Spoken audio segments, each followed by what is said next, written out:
berkolaborasi dengan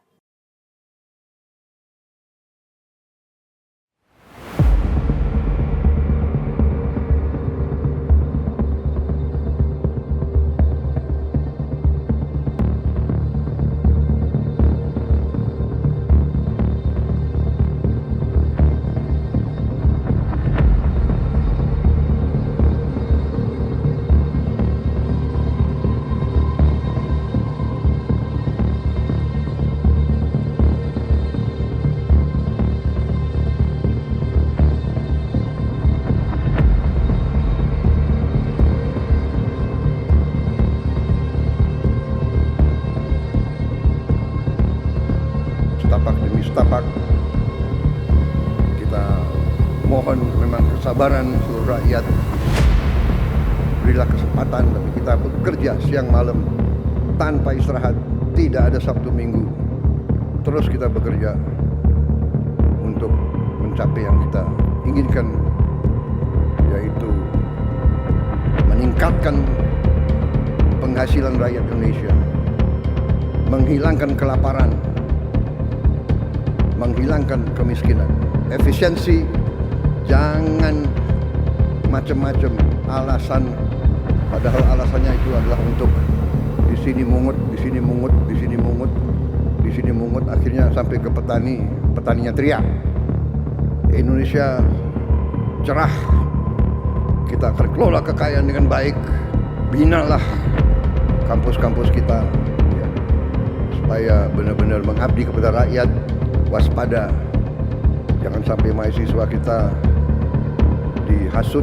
Ujungnya saya yakin itu adalah kekuatan-kekuatan yang tidak suka Indonesia bangkit.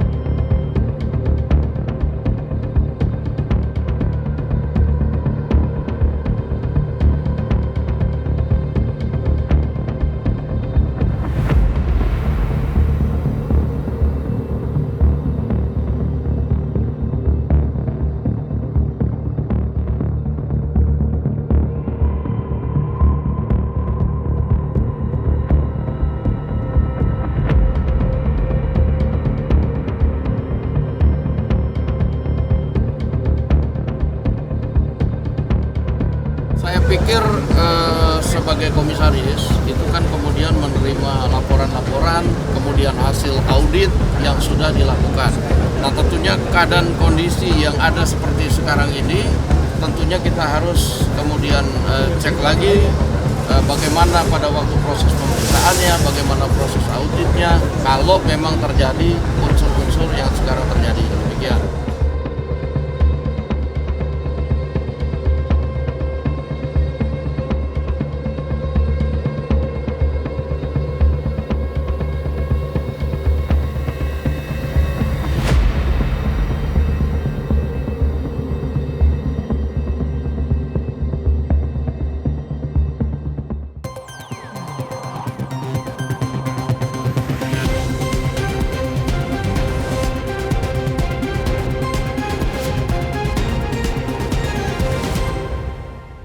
Pemirsa, kasus mega korupsi Pertamina Patraniaga terkait dengan tata kelola minyak mentah pada tahun 2018 hingga tahun 2023 hingga saat ini masih menjadi sorotan. Bahkan kasus ini terus mendapatkan update dan update terbarunya adalah pemeriksaan mantan komisaris utama PT Pertamina yakni Basuki Cahayapurnama alias Ahok yang juga politisi dari PDI Perjuangan.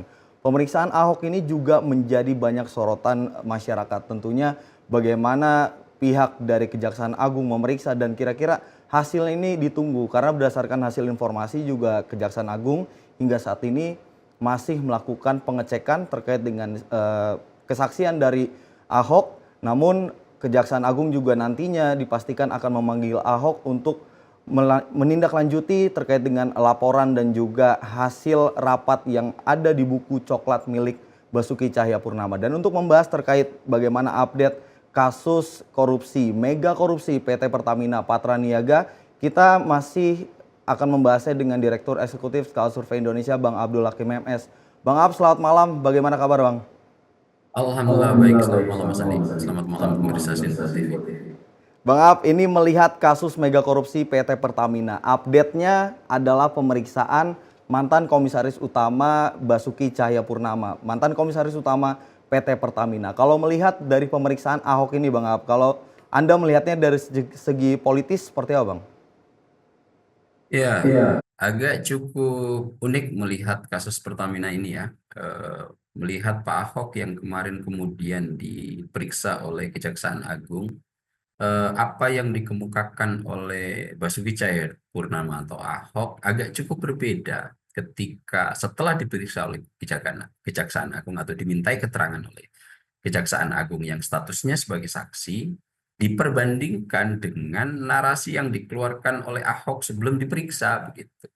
Di mana Pak Ahok ketika sebelum diperiksa banyak betul mengeluarkan narasi-narasi keras dengan mengungkap bahwa saya punya banyak data, dengan data-data ini Ahok akan bisa memenjarakan semua orang yang kemudian dipandang untuk prosedur ketika Ahok menjadi komisaris itu tidak sesuai dengan pengawasannya. Akan tetapi kemudian hal ini agak cukup berbanding terbalik begitu ketika Ahok setelah diperiksa Kejagung, Pak Ahok mengaku malah banyak tidak mengetahui bahwa gila juga ya kalau kita kutip kalimatnya Pak Ahok terkait dengan korupsi yang super mega di Pertamina ini.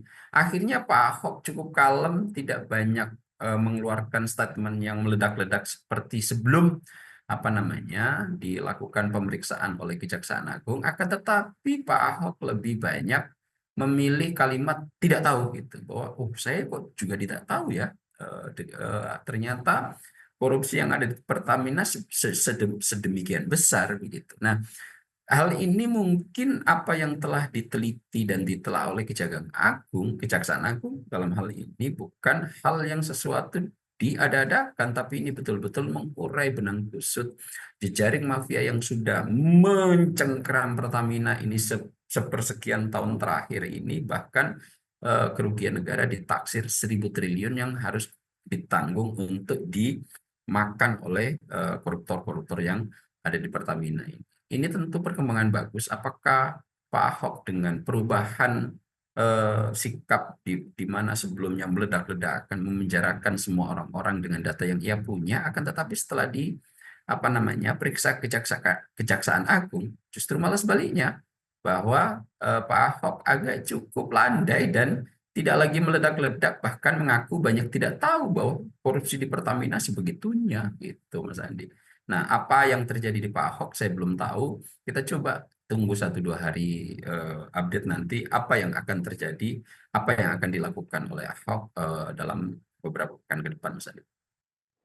Baik, Bang Ab, ini kalau melihat tadi Bang Ab jabarkan dan kita juga bisa menilainya di publik. Kalau melihat statement dari Basuki Cahayapurnama atau Pak Ahok seperti itu, di beberapa podcast sangat keras, kemudian ketika diperiksa Kejagung sedikit melunak. Ini sebenarnya karena faktor apa? Karena juga terkait dengan pemeriksaan Ahok ini juga mendapatkan respon dari pimpinan DPR Bang Dasko yang menyebut kalau sekelas komisaris utama ini juga sebenarnya mengetahui hasil laporan dan audit yang ada di Pertamina seperti ini. Kalau melihatnya beneran tidak tahu atau memang ada beberapa hal yang memang tidak dikemukakan seperti itu, Bang? Nah, ini yang menarik Mas Andi.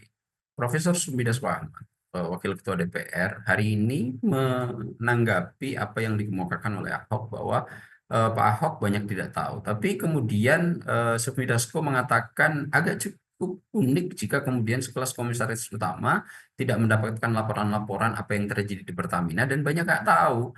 Ini kan juga menjadi pertanyaan serius. Belum lagi kalau kita lihat ini ya, politisi-politisi Partai Gerindra sepertinya juga sudah memiliki data yang cukup mumpuni untuk kemudian kenapa Pak Ahok ini ngomong luar biasa besar seperti yang dikemukakan oleh salah satu politisi Partai Gerindra, Andre Rosiade, ketika rapat dengar pendapat dengan Pertamina, yang kemudian itu bersangkutan dengan Rieke Diah Pitaloka yang merupakan dari politisi PDIP. Dan kita tahu bahwa Basuki Cahayapurnama sampai detik ini adalah kader PDIP. Nah, dari situ kita sudah bisa melihat bahwa apa yang dilakukan dan dikemukakan oleh Ahok yang berbanding terbalik 180 derajat saat sebelum diperiksa Kejaksaan Agung dan setelah diperiksa Kejaksaan Agung, ternyata agak cukup membuat situasinya berubah. Pak Ahok yang mengatakan banyak tidak tahu setelah dikasih data-data oleh Kejaksaan Agung, ternyata jauh lebih besar dari yang diperkirakan menurut pengetahuan Pak Ahok. Akan tetapi Sufmi Dasko Ahmad menengarai bahwa sebetulnya agak cukup tidak relevan jika kemudian sosok seperti Ahok yang menjadi komisaris utama tidak banyak tahu apa yang terjadi di Pertamina. Nah, tentu hal-hal ini kita bisa baca sudah mulai ada gelagat-gelagat terkait dengan adu kekuatan kembali di ranah politik, kekuatan-kekuatan politik yang ada di Indonesia, Mas Andi. Dan ini sepertinya akan terus berjalan di tengah kepemimpinan Pak Prabowo yang saat ini betul-betul sedang getol luar biasa untuk menghajar koruptor-koruptor yang berulang-ulang kali Pak Prabowo dikemukakan dalam pidato-pidatonya di depan media dan di depan publik. Bang Ab, ini kan kasus berjalan dari tahun 2018 hingga tahun 2023 dan diprediksi di kisaran kerugian negara hampir atau bahkan 1 kuadriliun atau 1.000 triliun lebih seperti itu. Kalau melihatnya Bang Ab, dari 2018 hingga tahun 2023, kemudian masa periode Ahok sebagai komisaris utama dari 2019 hingga 2024, artinya fungsi dari komisaris utama pada saat itu ini tidak berjalan ya Bang. Karena ketika di make sure oleh Kejagung ini banyak tidak tahunya dan bahkan Pak Ahok sendiri menyatakan kalau data dari Kejaksaan Agung, temuan dari Kejaksaan Agung lebih banyak dibandingkan data yang dia punya gitu Bang. Nah, justru ini yang menjadi menarik, Mas Andi ya. Ketika sebelum dilakukan pemeriksaan, Pak Ahok berulang-ulang kali di berbagai podcast terus menyuarakan bahwa apa yang dia lakukan di Pertamina sudah cukup firm. Kemudian muncul seolah-olah kalau meminjam bahasa Andre Rosiade, politisi Partai Gerindra menjadi pahlawan kesiangan, yang kemudian di-reply oleh Adian Apitupulu bahwa pahlawan itu boleh siang malam sore hari gitu. Nah, ini saya lihat kenapa kemudian ini sudah muncul di permukaan. Saya melihat ada sesuatu yang mulai terfragmentasi itu, di mana kekuatan politik PDIP sepertinya sudah akan memilih di sisi yang tidak bersama-sama Pak Prabowo, dan kemudian yang kemudian menanggapi ini adalah politisi-politisi Partai Gerindra yang saat ini menjadi ruling party, meskipun bukan pemenang pemilu akan tetapi menjadi the ruling party, penyokong utama dari Presiden Prabowo Subianto. Nah, kita lihat adu kekuatan ini sudah mulai mengemuka. Dari mana ujung awal dan pangkalnya? Melalui pemberantasan korupsi yang sekarang dilakukan oleh Pak Ahok. Saya melihat di Pertamina, saya melihat bahwa pintu masuk untuk pemberantasan korupsi di Pertamina ini hanya sebagai langkah awal kalau menurut hemat saya. Apa yang kemudian dilakukan oleh Pak Prabowo, Mas Andi. Masih banyak lagi kasus-kasus yang lain yang saya sangat meyakini dalam 4-5 bulan ke depan akan juga mencuat ke permukaan. Dan kasus-kasus ini memang kemudian akan bergesekan langsung dengan tokoh-tokoh besar yang memiliki kekuatan politik cukup luar biasa di Indonesia. Dan ini tantangan serius bagi Pak Prabowo. Kalau kemudian Mas Andi tadi mengemukakan bahwa Pak Ahok menjadi komisaris di rentang waktu yang saat ini diteliti Kejagung yang kerugiannya sampai 1.000 triliun, mungkin ini juga bisa kita analisiskan, ya, kita analisiskan bahwa sangat tidak mungkin Pak Ahok kemudian dalam rentang waktu yang lama ini itu kemudian tidak tahu banyak hal terkait apa yang dialami oleh Pertamina, meskipun Pak Ahok sudah memberikan argumentasi garis bawah bahwa Pak Ahok itu kan sebagai subholding tidak bisa masuk ke sektor operasional. Akan tetapi hal-hal seperti ini akan cukup menarik kita tunggu. Apakah betul komitmen kuat Pak Prabowo terhadap pemberantasan korupsi ini akan membabat semua sektor dengan tidak pandang bulu. Ini juga yang kemudian dipertanyakan oleh Sufmi Dasko Ahmad bahwa sangat tidak mungkin kemudian sekelas komisaris utama tidak mendapatkan laporan terkait apa dan bagaimana yang terjadi di Pertamina.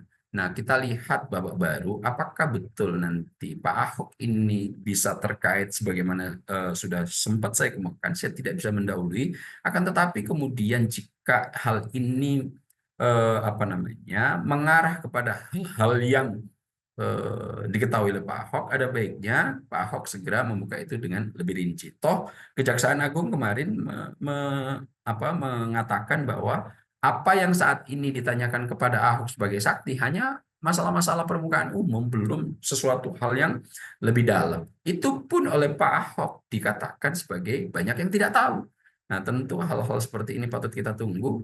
Ini jumlah korupsi yang cukup dahsyat, Mas Andi, 1.000 triliun, dan ini adalah sejarah pengungkapan kasus terbesar selama Republik ini berdiri, dan itu terjadi di era Pak Prabowo. Saya berharap komitmen ini kemudian nanti akan terus dukung oleh tokoh-tokoh yang sekarang diajak kerjasama Pak Prabowo dalam memerangi korupsi ini, dalam rangka segera melentingkan Indonesia menjadi negara yang sejajar dengan negara-negara maju.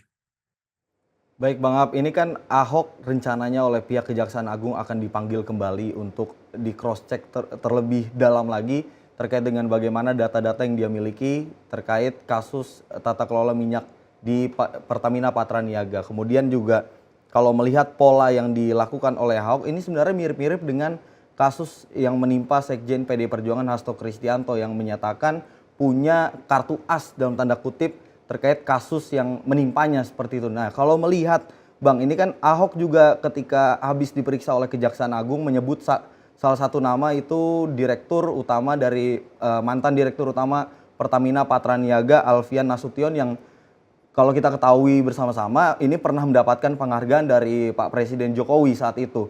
Nah, ini sebenarnya dari sikap Ahok ini apakah ada unsur politisnya Kak Bang? Karena polanya nih mirip-mirip nih dengan apa yang dilakukan oleh Sekjen PDIP, kemudian juga Ahok juga muncul ketika kasus Pertamina atau tata kelola Patraniaga ini, Bang. Mas Andi, apa yang dilakukan oleh Pak Hasto, apa yang dilakukan oleh Pak Ahok, ini makin menerang benderangkan asumsi dan pertanyaan publik terkait politik sandra yang terjadi di negeri ini. Kita bisa menjadi cukup vulgar sekarang memahami terkait dengan politik sandra yang terjadi di negeri ini, yang selama ini cukup sumir kita dengar. Nomor satu, misalnya Pak Hasto yang mengaku punya kartu truf sekian banyak data terkait tokoh-tokoh penting di negeri ini yang saat ini dititipkan kepada Bu Kony, yang diakta notariskan di Rusia, yang nanti itu ketika dibuka di publik maka ini akan menjadi sesuatu yang luar biasa mengejutkan. Sampai detik ini dia dijadikan data-data yang tidak diungkap ke publik, ditunggu seolah-olah ini dijadikan alat bergen. Ini artinya bahwa selama ini politik sandra yang kita dengar itu menjadi sesuatu yang benar, dan ini cukup vulgar dipertontonkan di depan publik begitu. Ini yang dari data-data yang sekarang sudah dinotariatkan, ternyata juga sampai detik ini Pak Hasto, Bu Kony belum mengungkapkan itu ke publik, sehingga belum menjadi perdebatan yang serius. Akhirnya ini kemudian memunculkan analisis hanya gertak sambal sebagai alat bergen untuk saling sandra. Ketika Pak Hasto mau ditetapkan tersangka, ini dikeluarkan. Pun demikian yang dialami oleh Pak Ahok misalnya. Ketika kasus ini mulai ditelusuri oleh Kejaksaan Agung, akhirnya Pak Ahok tiba-tiba muncul dalam podcast, muncul di depan media, muncul di depan publik dengan narasi yang cukup kuat akan memenjarakan semua orang dengan data-data yang dia punya. Akhirnya ketika Pak Ahok diperiksa oleh Kejaksaan Agung, narasinya agak cukup berbeda. Kemarin kita lihat Pak Ahok tidak lagi menggebu-gebu, kemudian tidak lagi mengeluarkan narasi-narasi bahwa dia akan bisa memenjarakan dengan data-data yang dia punya. Ini makin menerang benderangkan apa yang kita sebut sebagai politik transaksional, bahwa untuk membergen sebuah kebijakan politik atau kebijakan hukum itu dibergen dengan saling sandra. Dan ini saya berharap betul Pak Prabowo bisa mengikis ini semua, tidak lagi terpaku pada politik sandra ini, sehingga sosok-sosok nanti yang akan kemudian memang terlibat dalam korupsi, ya memang seharusnya diadili. Tidak kemudian narasi yang dikeluarkan adalah ini sebuah rekayasa atau kriminalisasi. Nah, ini yang kemudian kita masyarakat sebetulnya sudah jengah, juga udah bosan, kemudian ini juga sudah bosan, tapi pertontonan politik transaksional saling sandra yang awalnya cuma kita dengar di belakang layar, ternyata ini dibuka depan publik secara terang benderang oleh Pak Asad dan Pak Ahok. Saya pikir ini bukan pendidikan yang baik untuk demokrasi kita. Saya berharap betul Pak Prabowo dengan komitmen kuat Pak Prabowo saat ini yang sedang ingin menggasak praktek korupsi yang ada di Indonesia betul-betul tetap on the track, karena ini adalah kalau kita lihat dari rute-rute negara yang bebas dari korupsi yang menjerat selama puluh tahun terhadap negara yang dilingkupi oleh korupsi, salah satu upaya terdepan dan variabel utama adalah korupsi harus diberantas yang bersumber dari komitmen kuat dari pemimpin politik negara setempat, Mas Adi. Baik Bang Ab, ini kalau berbicara soal pemberantasan korupsi di pemerintahan saat ini berkesinambungan dengan bagaimana pelaksanaan program makan bergizi gratis. Karena ketika program MBG ini akan dilakukan, muncul banyak ide dari Presiden terkait dengan efisiensi anggaran, kemudian juga dari Danantara seperti itu. Dan apakah kira-kira dari pengungkapan kasus korupsi ini dengan nilai yang cukup fantastis, bukan cukup lagi, bahkan sangat fantastis, apakah ini cara Presiden untuk menyelamatkan uang negara untuk membiayai program unggulan atau program prioritas dari Presiden Prabowo Subianto yang digaungkan dalam kampanyenya seperti itu Bang Ab. Tapi jangan dibahas dulu Bang Ab karena kita harus potong jeda, tetap di sorotan utama Sinpo TV pemirsa.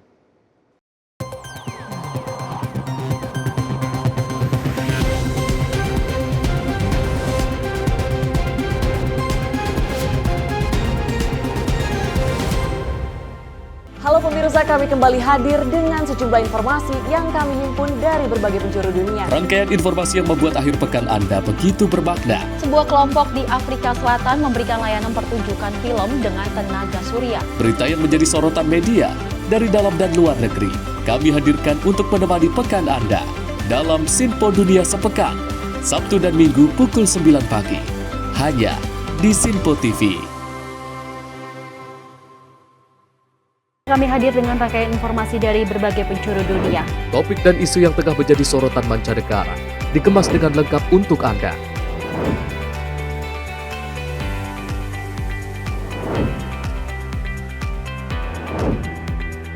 Peristiwa penting yang terjadi dari berbagai belahan dunia ini hadir dalam Sinpo Dunia setiap Senin hingga Jumat pukul 7:30 malam hanya di Sinpo TV.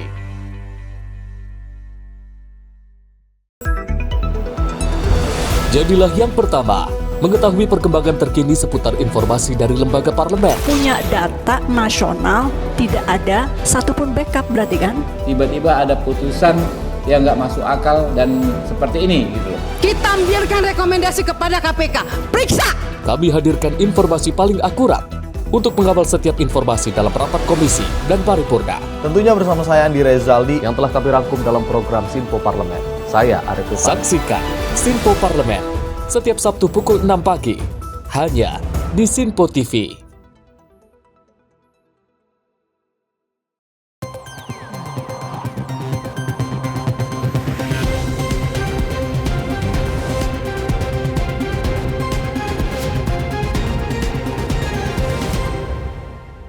Terima kasih pemirsa, Anda masih di sorotan utama Sinpo TV. Tentunya pemirsa saat ini pemerintah lagi concern untuk melakukan pemberantasan korupsi besar-besaran.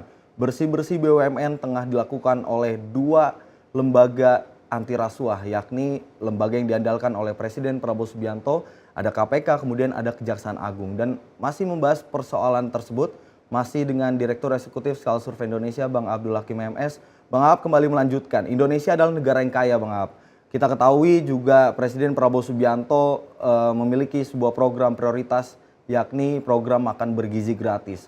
Awal mula pemberantasan korupsi muncul ketika efisiensi anggaran ini digaungkan oleh Presiden Prabowo Subianto. Kalau Anda melihat ya Bang Ab, apakah pemberantasan korupsi yang dilakukan oleh pemerintahan saat ini untuk membiayai atau menyelamatkan uang negara untuk membiayai program makan bergizi gratis ini Bang? Ya sebelum itu Mas Andi ya, saya akan mengawali dulu dengan bahwa memang korupsi ini sudah menjadi bagian penyakit yang sangat kronis bagi bangsa ini. Itu kenapa saya tidak heran ya, Pak Prabowo geram betul dan sempat mengeluarkan ide koruptor ini di penjara di tengah-tengah hiu gitu. Ini beberapa hari yang lalu dalam acara peresmian peluncuran THR dan guru ASN yang akan ditransfer langsung ke rekening penerima itu, Pak Prabowo mengandaikan bahwa beliau akan mencari sebuah pulau di mana akan mengalokasikan dana ke sana dan membuat penjara di mana nanti ketika koruptor-koruptor ingin lari itu dikelilingi oleh hiu dan biarkan mereka dimakan oleh hiu gitu. Nah, sebetulnya Mas Andi ya, apa yang dikemukakan oleh Pak Prabowo ini saya sangat bisa memahami karena korupsi sudah menjadi standar perilaku kalau jadi pejabat, seolah-olah begitu Mas Andi. Sudah jadi budaya sebagaimana Mas Andi sebut beberapa pekan yang lalu, bahkan korupsi sudah dimulai itu sejak dari hulu. Maksud saya dari sejak hulu itu sejak dari pikiran, sejak dari niat, dan terpelihara sejak seseorang belum menjadi dan belum menjabat sebagai posisi publik gitu. Belum juga kemudian mengelola dana publik, belum juga mengelola pembiayaan publik. Tapi kadang-kadang korupsi itu sudah menggejala dalam pikirannya. Ini betul-betul sudah menjadi penyakit yang sangat kronis bagi Indonesia. Bahkan kalau ada orang yang tidak korup itu, Mas Andi, malah dianggap aneh begitu. Uang perjalanan dinas, uang yang lain-lain kalau tidak diambil, ini kan sangat saya punya banyak teman di ASN, kalau ini tidak diambil lu jangan sok bersih deh gitu. Nah, hal-hal yang kayak begini dianggap remeh gitu. Bahkan kalau saya boleh sarkas Mas Andi ya, dengan lebih hiperbolik gitu, meskipun kalimat ini tidak valid gitu, korupsi ini sepertinya sudah menjadi DNA bangsa Indonesia gitu. Dan ini bagi saya betul-betul sesuatu yang sangat diberikan ruang permisif untuk dilakukan gitu. Saya sendiri sering melihat praktik-praktik yang semacam ini di RT, di RW, dan itu kenapa citra mereka menjadi sangat buruk di tengah-tengah masyarakat gitu. Dan ini tidak hanya mulai dari RT RW sampai tingkat utama ternyata sama. Ini menjadi persoalan serius bagi bangsa ini. Kalau kita dari RT RW tadi saya sebut, coba kita ini ada Liga Korupsi Mas Andi. Sekarang yang diungkap oleh Pak Prabowo, nomor 1, korupsi Pertamina. Saya punya catatan ini, sedikit saya catat tadi, bahwa korupsi Pertamina kerugian negara hampir 1.000 triliun. Kasus korupsi PT Timah 300 triliun. Kasus BLBI 138 triliun. Kasus kemudian penyerobotan lahan 78 triliun. PT Asabri 22 triliun, kemudian Jiwasraya 16,8 triliun, ekspor minyak sawit 12 triliun, LPEI yang baru kemarin dilakukan penangkapan oleh KPK 11,7 triliun, kemudian pengadaan pesawat Garuda 9,37 triliun, BTS yang 4G 8 triliun, apalagi nih, kemudian Bank Sturi 7 triliun, PT Antam 3,3 triliun, kemudian lagi ada korupsi Bank Jabar yang baru saja kemudian kemarin Ridwan Kamil juga digeledah rumahnya 222 miliar. Kalau kita lihat kasus-kasus ini baru kemarin terjadi. Coba bayangkan Mas Andi, seberapa kaya bangsa ini terkait dengan dana-dana yang dikorupsi oleh mafia-mafia yang saat ini menggerogoti bangsa ini. Saya yakin yang saya sebutkan sampai 14 hal ini hanya fenomena gunung es yang sekarang bisa diungkap oleh kekuatan hukum kita. Entah seberapa besar lagi yang ada di bawah permukaan air. Seperti fenomena gunung es, ini hanya sebagian kecil. Itu nilainya sudah fantastis. Saya ambil sebagai contoh, sebagaimana yang ditanyakan oleh Mas Andi tadi. Kasus Pertamina, Mas Andi. Saat ini kerugian negara 1.000 triliun. Kemudian kalau saya perbandingkan dengan program Pak Prabowo yang ingin memberikan makan bergizi terhadap anak-anak Indonesia dan ibu-ibu hamil serta menyusui, anggaran untuk 2025 dalam APBN 71 triliun Mas Andi. Kalau kemudian angka yang dikorupsi di Pertamina selama 5 tahun terakhir ini yang rentang waktunya, ini baru cuma rentang waktu yang tidak terlalu lama, 1.000 triliun. Bayangkan ke belakang sudah berapa besar lagi itu Mas Andi. Jika kemudian saya lihat tidak ada upaya serius terkait itu. Nah, 71 triliun ini adalah anggaran yang yang dilakukan oleh pemerintah untuk memberikan rakyat Indonesia makan bergizi terhadap ibu hamil, menyusui dan juga anak-anak. 71 triliun. Kalau kita coba bagi Mas Andi, 1.000 triliun tadi yang dikorupsi oleh mereka-mereka yang rakus betul untuk menyengsarakan masyarakat ini, bisa berapa tahun itu Mas Andi untuk bisa ngasih makan seluruh anak-anak dan ibu hamil setelah menyusui? 1.000 dibagi 71 triliun. Hampir 14 tahun Mas Andi, 14,5 tahun itu dengan hanya yang korup dari Pertamina aja itu bisa ngasih makan 14 tahun lebih terhadap anak-anak anak-anak miskin kita yang gizinya buruk. Ini akan bisa melawan stunting, memperbaiki kognisi 14 tahun.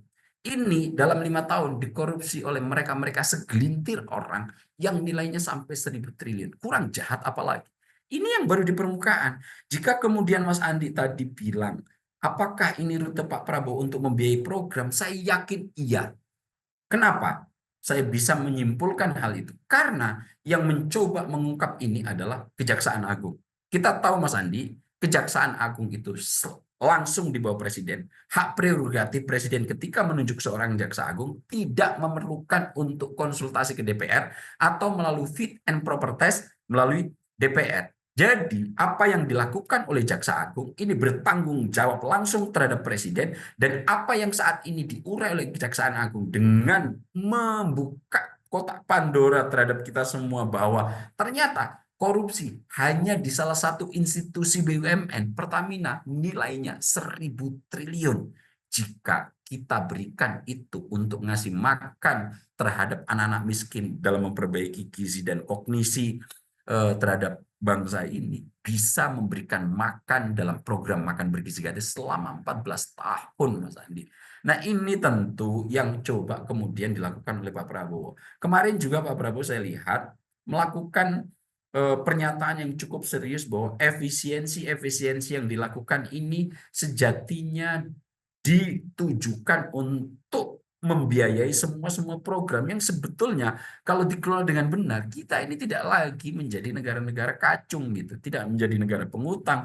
Kita bisa berdiri untuk gagah dalam konteks pembiayaan dalam anggaran dalam di domestik maupun di investasi luar negeri. Dan ini saya lihat Pak Prabowo betul, sehingga apa yang saat ini dilakukan oleh Pak Prabowo, kalau saya lihat Mas Andi, sudah seperti rute-rute negara yang awalnya menjadi negara sangat korup untuk berpindah predikat menjadi negara paling bersih seperti Singapura dan Georgia, Mas Andi. Baik Bang Ab, terkait dengan rute Presiden Prabowo Subianto untuk mengentaskan Indonesia menjadi negara bersih dari negara terkorup, tapi kalau kita boleh berbicara soal korupsinya dulu Bang Ab yang ada di Indonesia, ini sebenarnya karena faktor individu kah atau karena sistem yang sudah terbentuk Bang Ab? Karena kalaupun karena faktor sistem, ini individunya baik pun akan melahirkan sistem yang buruk, akan melahirkan individu yang buruk seperti itu Bang Ab. Ini sebenarnya individunya kah atau budayanya kah atau sebenarnya sistem yang ada di pemerintahan yang harus dibenahi Bang? Jadi kalau dalam teori akademis Mas Andi ya, korupsi itu bisa dilihat dari berbagai macam perspektif. Ada teori institusional, ada teori politik, ada kepentingan elit dan kelompok. Kalau kita lihat bahwa di Indonesia, kenapa korupsi menggejala cukup luar biasa? Karena penggabungan semua variabel itu ada di kita.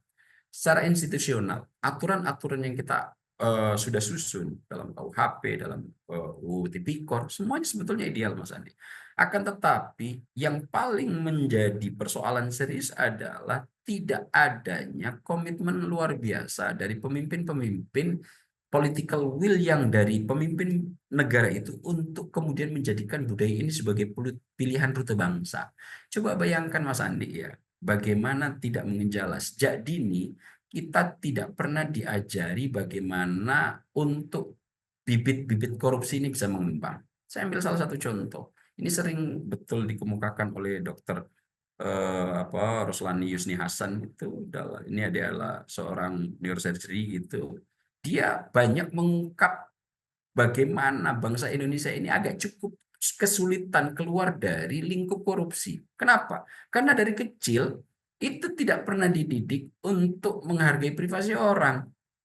Dari mana itu? Coba Mas Andi, kita jalan-jalan misalnya ke sebuah area, tiba-tiba di situ kita melihat handphone. Apa yang terpercik dalam pikiran kita dan terdoktrinasi di pikiran kita, kita ambil itu, kita anggap sebagai sebuah rezeki. Bayangkan bagaimana kemudian budaya korupsi ini tidak mengejala sebegitunya. Kalau kita kemudian nemu handphone di ruang terbuka, nggak usah di ruang terbuka, misalnya kita ke kafe, ada handphone di situ, ini dianggap sebagai rezeki. Kita tidak pernah diajari bahwa itu adalah hak orang lain, di mana kita tidak boleh sedikit pun mengambil jangankan mengambil, menyentuh pun tidak boleh. Hal-hal semacam ini tidak pernah diajarkan di bangsa ini, Mas Andi. Akan tetapi kemudian apakah hal ini akan mengejala sampai ke depan? Itu kenapa tadi saya sebut bahwa korupsi menjadi sangat kronis, karena memang budaya korupsi ini sudah dimulai sejak hulunya, sejak di pikiran saja, doktrin saja yang ada di internalisasi bangsa ini tidak menggambarkan kita akan jauh dari korupsi. Bahkan kalau ada yang mengatakan bahwa itu jangan diambil, diketawain sama sekelilingnya. Coba bayangkan lingkungan sosial kita, doktrin pendidikan kita, doktrin pola asuh kita tidak mengarah pada sektor negara yang memang transparan, akuntabel, dan jauh dari budaya korupsi. Itu sejak kecil dan ini terpupuk. Itu kenapa kemudian ketika orang mau masuk PNS di kita sudah menjadi rahasia umum, tidak terlalu terbebani untuk mengeluarkan uang berlebih hanya untuk bisa masuk PNS. Ratusan juta banyak orang keluarkan hanya untuk menjadi seorang aparatur sipil negara gitu. Nah, budaya-budaya semacam ini memang sudah mengejala sejak dini. Ditambah hal ini kemudian institusi kelembagaan pemberantasan korupsi kita agak cukup lemah begitu. Apa yang kemudian dikonversikan koruptor triliunan rupiah di penjara 6 tahun di dalam penjara, ketika keluar labanya masih banyak. Tidak ada efek jera yang diberikan hukuman terhadap para koruptor. Ini juga menjadi persoalan lain. Tapi saya melihat satu hal, Mas Andi, ya. Budaya korupsi ini bisa dimulai dari political will yang dimiliki oleh pemimpin sebuah negara. Saya ambil contoh paling sederhana, Mas Andi. Ini semua apakah tidak bisa kita atasi? Bisa. Singapura misalnya. Singapura itu adalah negara yang pada awalnya menjadi salah satu yang terkorup di Asia Tenggara. Sebelum kemudian Lee Kuan Yew mengambil alih tampuk kepemimpinan tahun 59 kalau nggak salah itu kemudian tidak ada kompromi terhadap korupsi, dibabat habis, budaya korupsinya kemudian tidak pandang bulu, bahkan partai-partai dari pendukungnya dibabat habis, kemudian kurikulum untuk internalisasi terhadap doktrin-doktrin anti korupsi masuk ke pendidikan. Kurikulum sejak dini diajarkan bagaimana untuk tidak memegang benda-benda yang bukan haknya, tidak mengambil, jangankan mengambil, memegang aja tidak boleh. Itu dilakukan. Apa yang terjadi sekarang? Dengan kekuatan dan keinginan kuat Lee Kuan Yew, Singapura selalu sekarang menjadi 10 negara dengan tingkat korupsi terbaik di dunia. Itu yang dilakukan Singapura. Jadi apakah ini tidak bisa dipotong? Bisa, cuma rute yang harus kita jalankan adalah rute yang memang mengarah ke sana. Kita ini agak cukup unik. Kita ingin negara bebas korupsi, akan tetapi budaya dan pola asuh serta pendidikan kita tidak pernah mengarah ke sana. Tidak pernah mengarah ke budaya anti korupsi. Itu di Singapura. Georgia malah lebih cepat lagi untuk bisa menghapus ini semua, Mas Andi. Apa yang dilakukan oleh Georgia? Georgia ini bisa kemudian berubah menjadi sebuah negara yang relatif bisa mencuat menangani korupsi sejak adanya revolusi Mawar itu, Mas Andi. Rus Revolution pada tahun 2003. Baru kemarin itu. Nah, waktu itu Mikhail Saakashvili itu yang menjadi presiden berhasil menumbangkan pemimpin yang korup, dan apa yang dilakukan sangat ekstrim, Mas Andi. Memecat hampir seluruh polisi lalu lintas yang korup, 16 sampai 20 ribu dipecat, digantikan dengan polisi yang baru. Dan di saat itu ketika masyarakat sudah ada pemecatan ini kemudian diganti yang baru, pada awalnya mereka mungut pungli. Pada saat kemudian polisi lalu lintas semua dipecat di Georgia itu, akhirnya masyarakat langsung merasakan dampak terkait pemberantasan korupsi yang ada. Kemudian instansi-instansi yang dianggap korup oleh Georgia dihajar. Kemudian pejabat-pejabat tinggi yang bahkan itu mendukung oleh presiden terpilih ketika setelah revolusi juga kemudian karena terkait sama korupsi dibabat habis. Nah, kita tinggal memilih rute, Mas Andi. Apakah kita memilih rute Singapura, Georgia untuk kemudian melakukan itu? Nah, saya melihat ada satu variabel yang kemudian saya akhirnya kembali optimis terkait pemberantasan korupsi di negeri ini. Apa? Sebelum Prabowo Subianto, komitmen kuat pemberantasan korupsi hanya ada di lip service, tidak pernah diwujudkan dalam sebuah tindakan.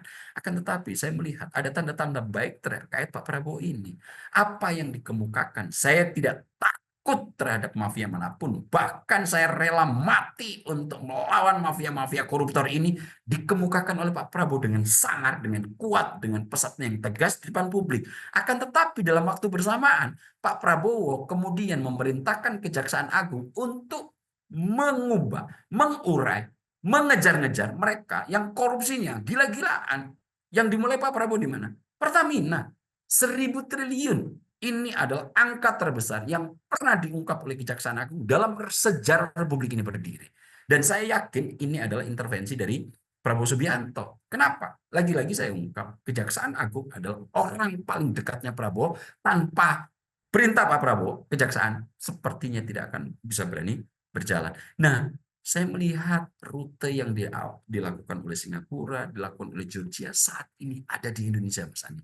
Apa itu? Prabowo Subianto.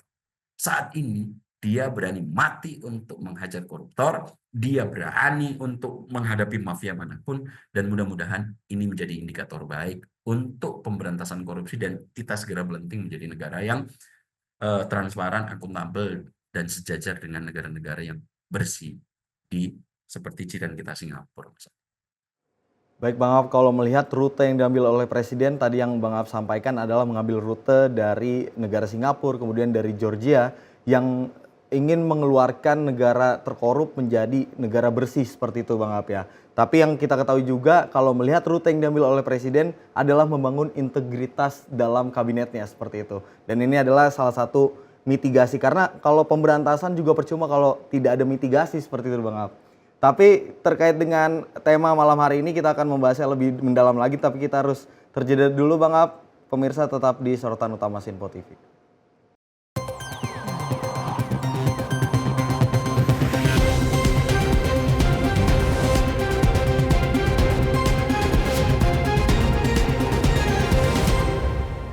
Pemirsa Sinpo TV kembali hadir menemani Anda dengan berbagai informasi yang telah kami rangkum dalam sepekan. Sajian lengkap informasi sepekan kami hadirkan untuk Anda. Badan Legislasi DPR menemui masa unjuk rasa di depan gedung DPR RI Senayan, Jakarta. Menemani akhir pekan Anda bersama keluarga dengan rangkuman berita menyeluruh dalam Sinpo Sepekan setiap minggu pukul 6 pagi hanya di Sinpo TV. Halo, selamat malam pemirsa. Senang sekali rasanya kami mengisi ruang informasi Anda. Akhiri aktivitas Anda dengan rangkuman perkembangan peristiwa yang terjadi sepanjang hari. Sebelumnya kita saksikan ada sekitar 3.000 tamu undangan, sementara di Ibu Kota Nusantara ini ada sekitar 2.000 tamu undangan. Rangkaian informasi nasional dan mancanegara dirangkum sebagai penutup hari dalam Menyapa Malam.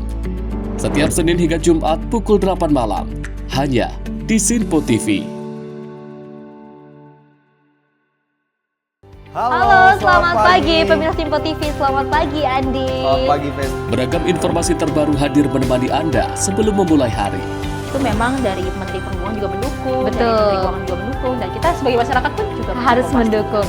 Mengangkat isu yang tengah menjadi pembicaraan paling hangat. Semarakan pagi Anda bersama Menyapa Pagi. Setiap Senin hingga Jumat pukul 6 pagi, hanya di Sinpo TV.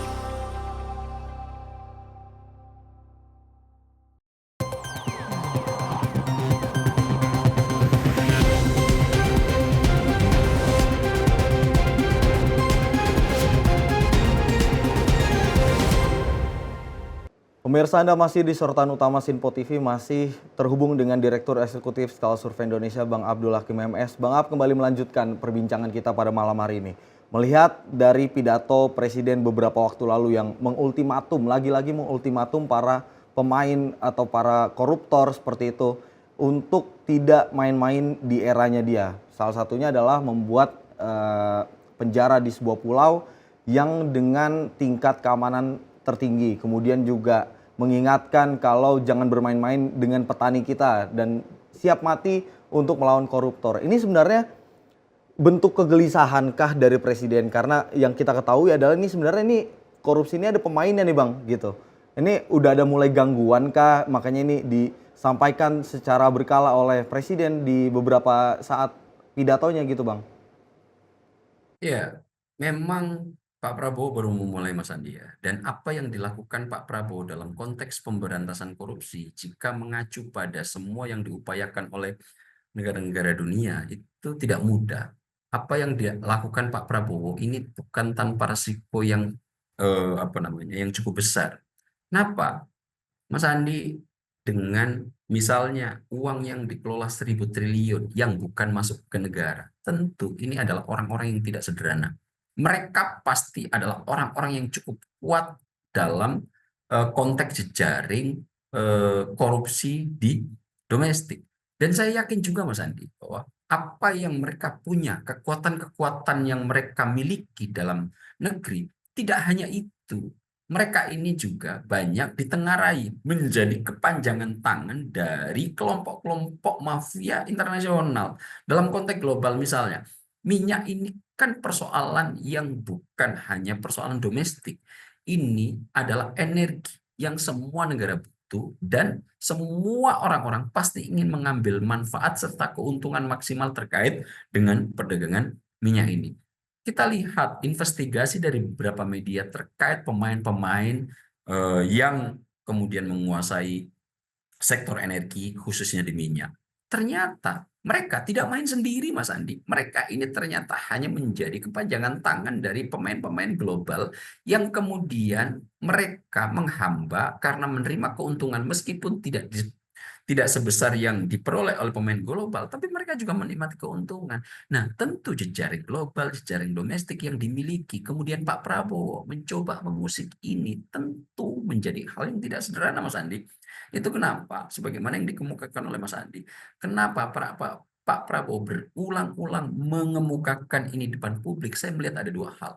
Nomor satu, ini adalah peringatan serius terhadap mereka-mereka bahwa Pak Prabowo memiliki rute baru untuk membangun pengelolaan negara dalam 5 tahun ke depan. Yang kedua, sebetulnya Pak Prabowo saya melihat ingin berhasrat betul agar publik berada di belakang beliau. Kita lihat 81% yang kemarin tiba-tiba dihantam oleh resistensi narasi yang tidak kemudian abal-abal narasinya Mas Andi. 81% approval rating Pak Prabowo di 3 bulan pertama pemerintahan 100 hari, tiba-tiba dalam 2 pekan berikutnya narasi keluar, Indonesia gelap, Indonesia sedang tidak baik-baik aja, kabur saja. Siapa yang memainkan ini semua? Tentu adalah mereka-mereka yang tidak dibuat happy oleh Pak Prabowo. Ditambah lagi sekarang Pak Prabowo betul-betul tidak cukup hanya baiknya citra di depan publik, akan tetapi mengusik dalam tanda kutip untuk menghajar anggaran-anggaran yang selama ini dinikmati dengan leluasa oleh mereka, diambil alih untuk pengelolaan negara, untuk semua program yang telah dijanjikan oleh Pak Prabowo. Tentu hal ini tidak mudah dihadapi oleh Prabowo Subianto. Kenapa? Apa yang nanti akan di-counter attack oleh mereka adalah hal-hal yang harus segera dipersiapkan Pak Prabowo untuk menghadapinya. Nah, kalau saya melihat memang tantangan terberat dari Pak Prabowo, kenapa kemudian mengungkap ini berulang-ulang di depan publik? Saya melihat beliau berharap betul bahwa meskipun Pak Prabowo saat ini sedang berperang melawan mafia dan diserang habis-habisan oleh mafia, tapi rakyat harus sama beliau. Rakyat diharapkan selalu kemudian bersama Pak Prabowo, yang itu kemudian sempat dikemukakan langsung oleh Pak Prabowo. Kenapa saya takut ketika guru-guru masih mendukung saya, ketika kemudian masyarakat masih ada di belakang saya. Saya melihat dua hal itu yang kenapa kemudian Pak Prabowo selalu ingin mengungkap ini, bahwa saya tidak takut mati untuk melawan koruptor, bahwa psikologi di belakang itu adalah mari masyarakat kita berada di belakang Pak Prabowo untuk kemudian menuntaskan pemberantasan korupsi ini agar betul-betul menjadi rute dalam konteks negara nanti yang bisa transparan, akuntabel. Seperti tidak, kalau seperti Singapura, minimal rute yang kita jalani sudah seperti Georgia. Ada komitmen kuat dari Pak Prabowo yang kemudian nanti itu akan berimbas pada kebaikan kita bersama. Tidak hanya kebaikan oleh mereka-mereka yang saat ini kita juluki sebagai mafia. Bang Ab, ini kan kalau berbicara soal korupsi, terlebih yang terjadi di Pertamina Patraniaga terkait dengan tata kelola minyak mentah, ini muncul liga korupsi yang merupakan sebuah keresahan dari publik masyarakat, bahwa begitu fantastisnya kasus korupsi, skandal terbesar kasus korupsi di Indonesia terjadi di Pertamina seperti itu.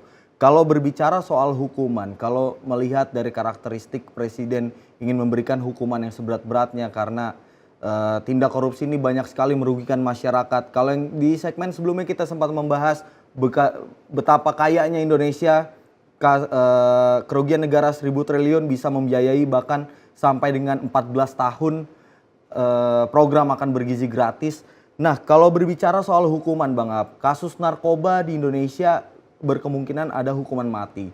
Kemudian juga kasus terorisme sudah pasti ada hukuman matinya. Kira-kira kalau berbicara soal hukuman mati diterapkan dalam kasus korupsi ini, Bang Ab, ini sebuah langkah yang baik atau ada pertimbangan tertentu untuk kita keluar dari budaya korupsi ini, Bang? Ya, kalau kita ingin keluar segera dari budaya korupsi, maka setidaknya Mas Andi, rute yang harus kita bangun adalah rute yang memang sudah dialami dan dilalui oleh negara-negara yang berhasil mentas dari korupsi. Kita coba sebut negara-negara yang saat ini sudah rutenya betul-betul bisa bebas dari korupsi, yang awalnya sangat tidak memadai dan sama seperti kita menjadi bangsa yang korup di awal-awal sebelum ada perbaikan. Kita sebut negara paling bersih berdasarkan survei Transparansi Internasional Denmark. Ini adalah negara paling bersih dari korupsi di dunia. Kita sebut lagi Estonia dengan revolusi digital untuk melawan korupsi. Kemudian ada Rwanda, reformasi radikal pasca genosida yang terjadi. Rwanda sekarang menjadi salah satu negara terbersih, Mas Andi. Masih ingatkah bagaimana ketika kita melihat TVRI waktu itu, Rwanda itu menjadi salah satu negara yang betul-betul masih seperti Afrika Selatan sebelum mengalami revolusi. Kemudian bahkan negara-negara di Amerika Latin yang waktu itu selalu mengalami kekeringan karena kelaparan, kematian karena kelaparan gitu. Itu sekarang negara-negara itu sudah mulai mentas itu, Mas Andi. Kemudian ada Uruguay yang waktu itu masih kita dengar juga menjadi negara yang betul-betul berada di bawah garis korupsinya di atas rata-rata, kemudian Selandia Baru. Nah, kalau kita ingin segera mentas dari budaya korupsi menjadi negara-negara seperti negara-negara yang saya sebut tadi, ada Denmark, Estonia, Rwanda, Uruguay, Singapura, kemudian Georgia. Tentu apa yang sudah mereka lakukan, Pak, kita contoh. Tapi di antara semuanya, variabel utama ketika saya telaah kenapa negara-negara ini kemudian berhasil mentas dari budaya korupsi, adanya kepemimpinan yang berani dan berkomitmen. Saat ini itu kita punya, Mas Andi. Kalau saya perbandingkan Prabowo Subianto dengan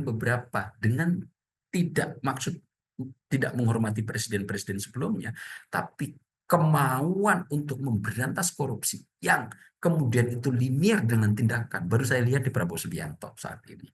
Kemudian penegakan hukum. Nah, penegakan hukum ini hanya soal kemauan politik, Mas Andi. Di Singapura ada hukuman mati untuk koruptor, Cina dilakukan itu, di Georgia beberapa dihabisi itu. Untuk hukumannya tidak tanggung-tanggung. Jika penegakan hukum yang tegas dan tanpa kompromi ini tidak dilakukan, ya mau gimana lagi? Bagaimana coba kasus BTS hanya dihukum 7 tahun. Setelah 7 tahun, sisa dari uang puluhan triliun yang dikorupsi itu masih bisa membuat mereka hidup layak. Bahkan orang yang sudah selesai dihukum untuk kasus korupsi bisa kembali berkibar di negeri ini dalam pentas politik. Coba bayangkan itu. Nah, hal-hal yang seperti ini kan tidak memberikan efek jerah dengan alasan HAM, dengan alasan kemanusiaan. Tentu ini harus kita singkirkan jika itu sudah berkaitan dengan korupsi. Mana mungkin orang yang sudah korupsi sekian triliun kemudian bebas dari penjara bisa berkibar kembali di negeri ini untuk menjadi politisi yang kemudian itu juga mendapatkan approval rating baik dari masyarakat gitu. Kemudian yang ketiga, kalau kita lihat apa yang dikemukakan dan bisa kita pelajari dari negara-negara ini, ada digitalisasi.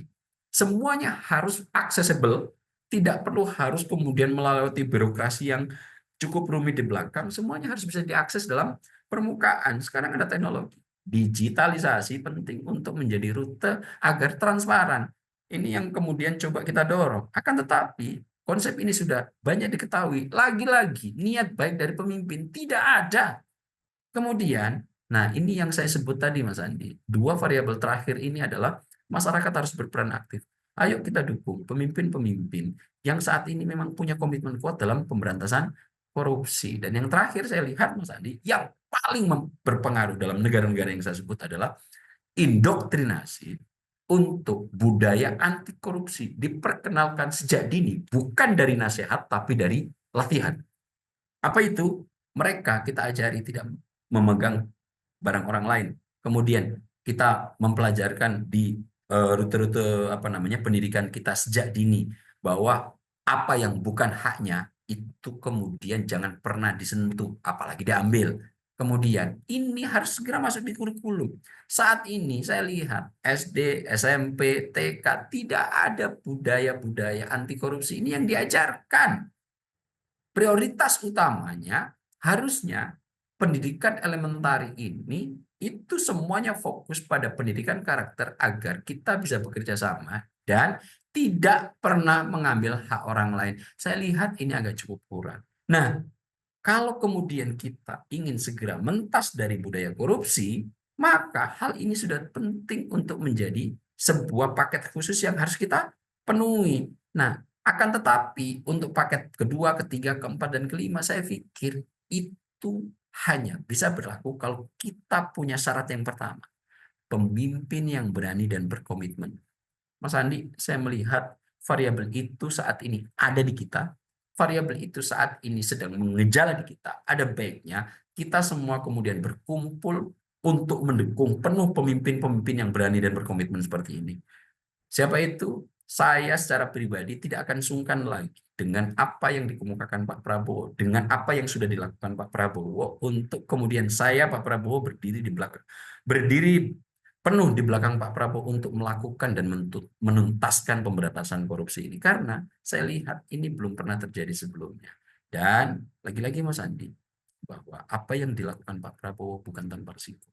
Tapi di belakang itu semua, mari sepertinya untuk masyarakat Indonesia berpartisipasi aktif. Kita berdiri penuh di sosok-sosok pemimpin yang saat ini sedang berjuang total memberantas korupsi demi kebaikan bersama. Pemberantasan korupsi dilakukan untuk mengalihkan daripada dikorup mereka, mending diberikan untuk program makan bergizi kepada masyarakat, beasiswa untuk pendidikan, cek kesehatan gratis. 1.000 triliun 14 tahun bisa memberikan makan untuk anak-anak negeri ini.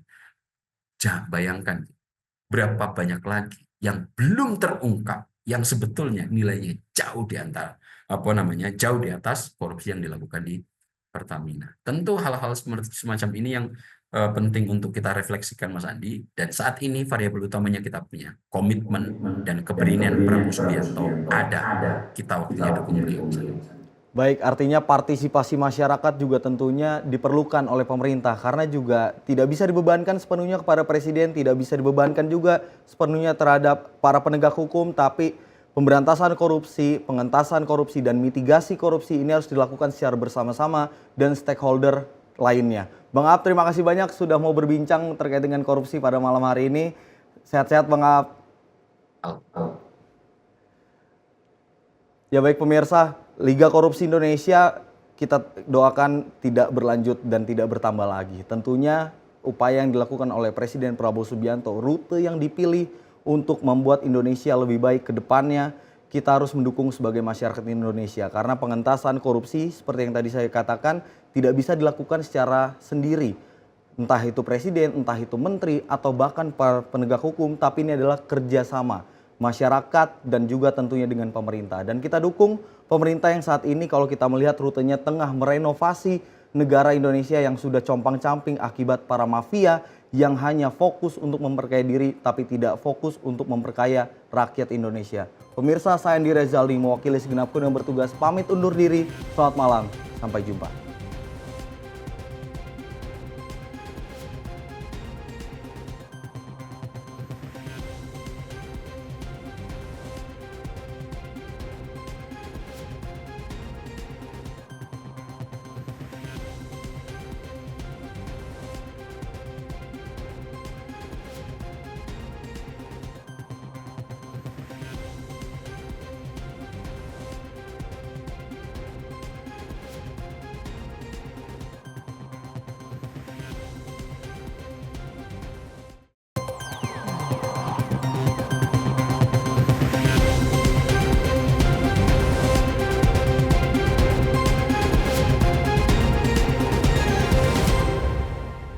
Berkolaborasi dengan